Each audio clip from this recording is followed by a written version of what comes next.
नमस्कार, मी किरण आयरे. किरण किचनमध्ये तुम्हा सर्वांचं स्वागत. आज आपण कोकणातील ओल्या काजूची भाजी कशी बनवायची ती बघणार आहोत. ही ओल्या काजूची भाजी आपण वाटण न बनवता कांद्या खोबऱ्यावरती बनवणार आहोत. तर इथे तुम्ही बघू शकता किती छान अशी भाजी झाली आहे आणि कलरही किती सुंदर असा आला आहे. या भाजीला वाटणाचा स्वाद न येता फक्त काजूचा जो स्वाद आहे तो या भाजीमध्ये उतरला जातो आणि ही भाजी खायला खूप छान अशी लागते. तर चला आपण रेसिपीला सुरुवात करूया.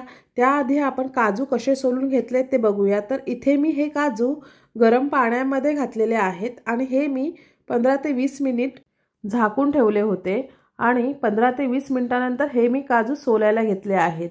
तर हे काजू बघा, वरचं साल आहे ते सहज निघतं आणि गरम पाण्यामध्ये घातल्यामुळे याचा चीकही हाताला लागत नाही.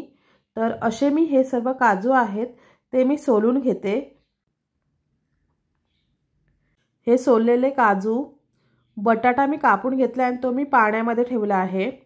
टोमॅटो, बारीक चिरलेला कांदा, ओलं खोबरं, कोथिंबीर, आलं लसूण पेस्ट, लाल तिखट, गरम मसाला, हळद, मीठ आणि धना जिरा पावडर. तर आता आपण ही भाजी फोडणीला घालूया. तर इथे मी कढई घेतली आहे आणि कढई चांगली गरम झाली, त्यामध्ये तेल घातलं. तेलही चांगलं गरम झाल्यानंतर त्यामध्ये मी कढीपत्ता घातला. आता मी कांदा घातला आहे आणि कांदा आहे हा आपण चांगला गोल्डन ब्राऊन होईपर्यंत चांगला भाजून घ्यायचा आहे.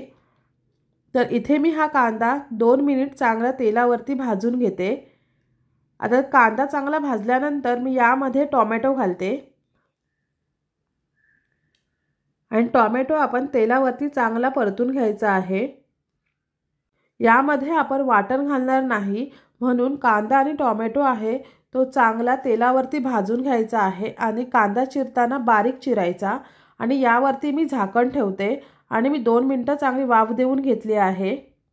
आणि इथे मी टोमॅटोला मॅश करून घेते. तर इथे बघा, टोमॅटो आणि कांदा चांगला शिजला आहे. आता यामध्ये आपण मसाले घालूया. तर मी सुरुवातीला आलं लसूण पेस्ट घातलं, लाल तिखट, हळद, धना जिरा पावडर आणि गरम मसाला घालते आणि हे आपण चांगले तेलावरती फ्राय करून घेणार आहोत. म्हणजे आलं लसूणचा कचटपणा आणि मसाल्यांचा कचटपणा असेल तर तो निघून जाईल. तर इथे मी सर्व मसाले चांगले तेलावरती फ्राय करून घेतलेले आहेत आणि आता आपण झाकण ठेवून परत 2 मिनिट वाफ देऊन घेणार आहोत. तर इथे मी आता झाकण ठेवते. तर इथे हे बघा 2 मिनिट झाले आहेत आणि मसाल्यांनाही तेल चांगलं सुटलं आहे. तर मी इथे परत चांगलं परतून घेते मसाल्यांना. तर आता इथे मसाले तयार झाले आहेत. आता यामध्ये आपण काजू आहेत ते घालणार आहोत. तर मी आता हे सर्व काजू यामध्ये घालते आणि यामध्ये मी आता एक बटाटा घालते.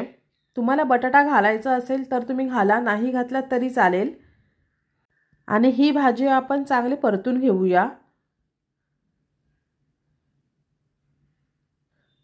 ही भाजी आपण सुकीच बनवणार आहोत, म्हणून यामध्ये पाणी घालताना पाणी कमी घालून ही भाजी आपण शिजवून घेणार आहोत. तर इथे मी चांगली भाजी परतून घेतली आहे आणि यावरती मी आता झाकण ठेवणार आहे 2 मिनिट. म्हणजे काजूचा जो स्वाद आहे तो भाजीमध्ये छान असा उतरला जातो.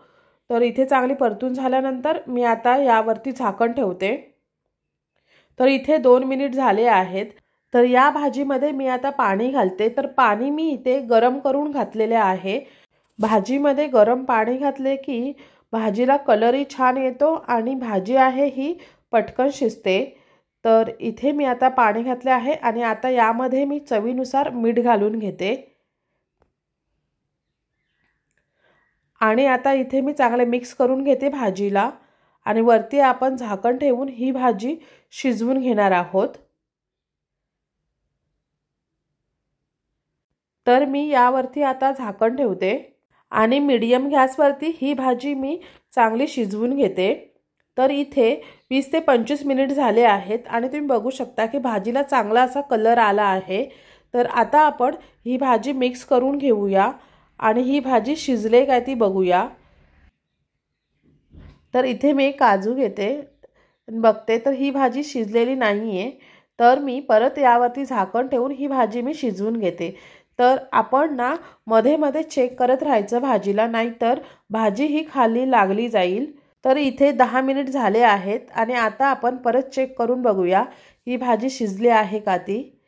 तर इथे मी आता एक काजू घेते आणि चेक करते, तर हा काजू शिजला आहे आणि बटाट्याला बघते शिजला आहे का तो बटाटा। तर बटाटाही चांगला शिजला आहे। आता यामध्ये मी 2 चमचे ओलं खोबरं घालते आणि कोथिंबीर घालते आणि ही भाजी आपण चांगली मिक्स करून घेऊया आणि वरती मी झाकण ठेवून 2 ते 3 मिनिट चांगली वाफ देऊन घेणार आहे। तर इथे ही भाजी चांगली मिक्स झाली आहे आणि यावरती मी आता झाकण ठेवते।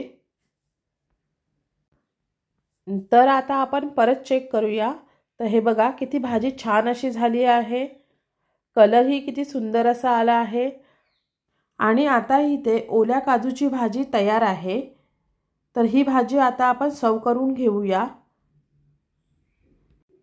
तर हे बघा इथे आता ही भाजी तयार आहे। तर ही भाजी तुम्ही भाकरी बरोबर, चपाती बरोबर खाऊ शकता, नाहीतर नुसत्या भाताबरोबरही खाऊ शकता। तर ही भाजी तुम्हाला कशी वाटली ती तुम्ही कमेंट्समध्ये नक्की सांगा। तर ही रेसिपी आवडली असेल तर तुम्ही चॅनलला सबस्क्राईब करा, लाईक आणि शेअर करा। तर चला भेटूया अशीच एक नवीन रेसिपी घेऊन, तोपर्यंत नमस्कार।